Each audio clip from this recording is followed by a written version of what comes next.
माननीय अधिष्ठाता महोदय, आपने मुझे अवसर दिया बोलने का, इसके लिए मैं आपका धन्यवाद ज्ञापित करता हूं। नेता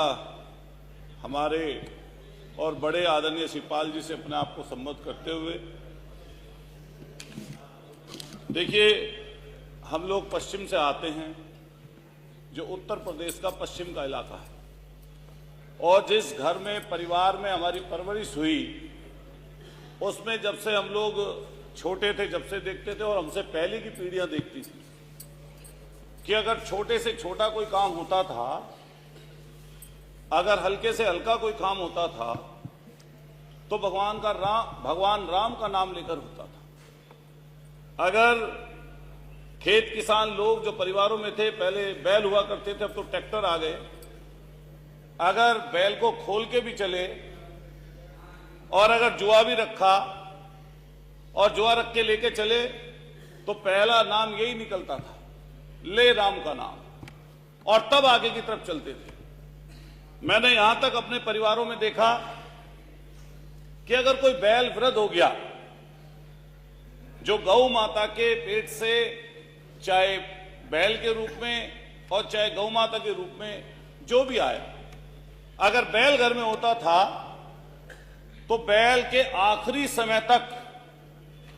जब तक उसके प्राण न निकल जाए, यहां तक की भी स्थिति मैंने देखी कि गंगा जल डालते थे कि इसकी मुक्ति मिल जाए,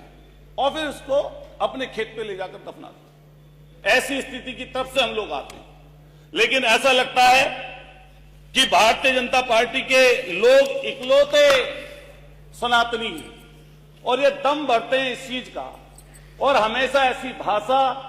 ऐसी चीजें इनकी जबान से निकलती हैं जिससे लोगों का दिल दुखे, लोगों के मन मस्तिष्क में नफरत आए, और लोग बुनियादी मुद्दों से दूर हो जाएं। महंगाई की बात ना हो, खेत किसान की बात ना हो, शिक्षा स्वास्थ्य की बात ना हो, जो लोगों की जरूरत की चीजें उनकी बात ही ना हो, इसलिए ऐसे सुगुफे छोड़े जाते हैं। अभी 3 दिन पहले माननीय नेता सदन, माननीय मुख्यमंत्री जी की तरफ से जो शब्द निकला, मैं ये कहना चाहता हूं आपके सदन के माध्यम से कि वो दूसरे में तलखी बनने वाला था, लेकिन एक और दूसरी चीज भी थी जिसके कारण से वो शब्द उछाला गया कि कुंभ की चर्चा, उसकी अव्यवस्था की चर्चा ना हो, और जो इतनी परेशानी, दिक्कतें लोगों के पास ना हो, दिक्कत और परेशानी ना आए। माननीय मुख्यमंत्री जी की तरफ से कहा गया कि समाजवादी लोगों का चरित्र दोहरा चरित्र है, लेकिन एक तरफ जब प्रधानमंत्री जी, हमने सुबह सुबह देखा टीवी में, रात की बात थी, एक शेख आए थे,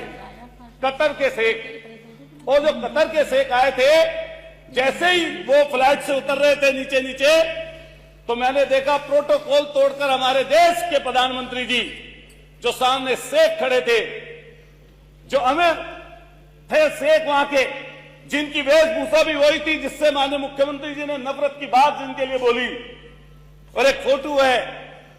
माननीय प्रधानमंत्री जी की और उनकी, दोनों की जोड़ी ऐसी लग रही है जैसे सदियों सदियों पुरानी। ऐसा लगता था जैसे कतर से आया मेरा दोस्त और दोस्त को सलाम करो, ऐसा बोल रहे हो। उसी समय माननीय मुख्यमंत्री जी को ट्वीट कर देना चाहिए था। अगर जो शब्द उन्होंने बोला मैं नहीं बोल सकता, जो उन्होंने शब्द बोला वो दूसरों की भावनाओं को आहत करने वाला था। और मैं ये बात कह दूं कि जब कुंभ की चर्चा हो रही है, चूंकि समय कम है, कुंभ की चर्चा हो रही है, हम लोग मुख्य विपक्षी दल हैं, और जो मुख्य विपक्षी दल होता है उसका काम है कि आपने जो काम किया, अगर उसमें कोई गलती है, कोई त्रुटि है, कोई इसमें ऐसी चीज हो रही है जिससे कुछ गलतियां हैं, तो मैं निश्चित रूप से कहता हूं कि नेता प्रतिपक्ष हो या प्रतिपक्ष के दल का कोई सदस्य हो, और हमारे अखिलेश यादव जी ने बार बार इस बात को चेताया कि वहां की परेशानी और दिक्कतें क्या हैं। अगर परेशानी दिक्कत नहीं थी तो हमने एक वीडियो ऐसी देखी जिसमें हमारे नेता, सदन के नेता के आंसू आंखों में थे। 17 घंटे बाद बताया कि घटना घट गई, जब दिल्ली से खबर आई तब बता पाए। जाम में फंसे थे लोग, परेशानी और दिक्कत में थे लोग, दिक्कत और परेशानी इतनी थी कि लोग बयान नहीं कर सकते। चूंकि एक समय थोड़ा है और मैं कई चीज बोलना चाहता था, लेकिन बस यही कहते हुए कि जो उन्होंने हमारे शाहिद मंजू साहब ने बोला कि तू इधर उधर की ना बात कर, ये बता काफिला क्यों लूटा। और मुझे रहबरों से गिला नहीं, तेरी रहबरी पर सवाल है। ये रहबरी पर सवाल है, उनकी चर्चा जरूर करनी चाहिए, क्योंकि मैं मेरठ से आता हूं, उस धरती से आता हूं जो क्रांतिकारियों की धरती है, जो ऐसी धरती जिसने 1857 की क्रांति में अपनी शहादत दी, और शहादत की अगुवाई करने वाले धन सिंह कोतवाल गुजर,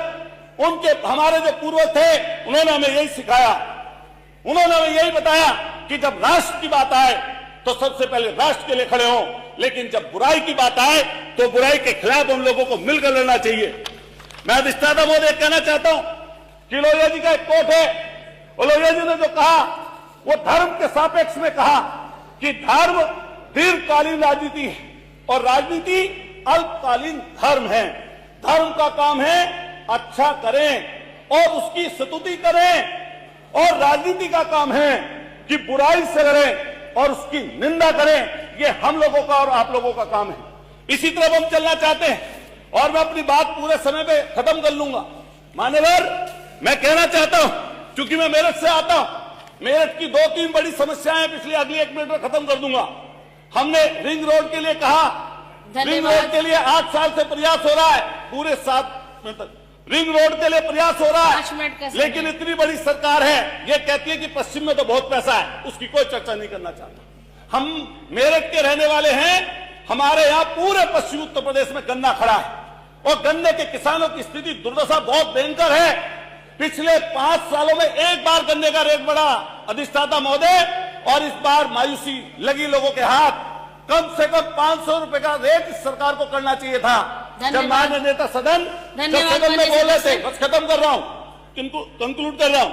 जब माननीय नेता सदन बोल रहे थे, मुझे लगता है इतनी चिल्लाकर धन्यवाद आपने सामने वाला जरूर बोलेगा कि हम गन्ने का रेट बढ़ा रहे हैं। मैं अपनी बात खत्म करते हुए ये बोलना चाहूंगा, श्री वाचस्पति जी, मैं यही अपनी बात मान्यवर खत्म करते हुए कहना चाहता हूं कि नीम के रस में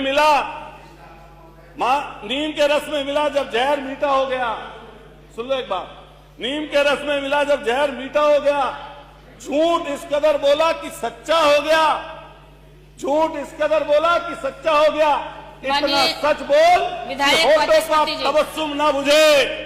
इतना सच बोल कि होठों का तबस्सुम ना बुझे, रोशनी खत्म ना कर और आगे अंधेरा ना हो। मान्यवर अधिष्ठाता महोदय, मैं आपका धन्यवाद करता हूं कि आपने मुझे बोलने का अवसर दिया, और यही बात कहते हुए कि हमें ऐसी कोई बात नहीं बोलनी चाहिए जिससे किसी को दुख हो, कष्ट हो, से परेशान। सहयोगी के रूप